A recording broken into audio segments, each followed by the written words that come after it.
అందరికీ ఒక చిన్న సామెత. వాళ్ళు నీ జీవితం చూసి కళ్ళల్లో నిప్పులు పోసుకుంటారు అంటే, నేను ఆ నిప్పులతో జొన్న పొత్తులు కాల్చుకు తింటా అన్నాడట. నిన్ను ప్రేమించిన దాన్ని నీ దూరాన్ని ప్రేమించలేనా? జీవితంలో మళ్ళీ మళ్ళీ దొరకని అదృష్టం ఏంటంటే ప్రేమించడం, ప్రేమించబడటం. కోల్పోతే ఇరువురికి నరకమే. కనీసం కొన్నేళ్ల తర్వాత అయినా అప్పుడప్పుడు పలకరిస్తే అది ఇంకా నరకంగా ఉంటుంది. హే గాయ్స్, ఇది నిజమేనా? కామెంట్ చేయండి. నువ్వు పరిచయం అయ్యాకే తెలిసింది స్నేహం ఇంత స్వచ్ఛమైనదని, ప్రేమ ఇంత మధురమైన భావమని.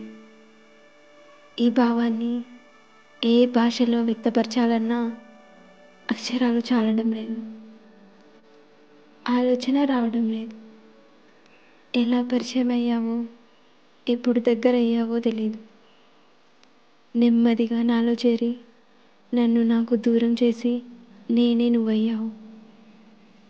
నన్ను ఏం చూసి ప్రేమించావో నాకు తెలియదు, కానీ నా మీద నీకున్న పిచ్చి ప్రేమే నువ్వు.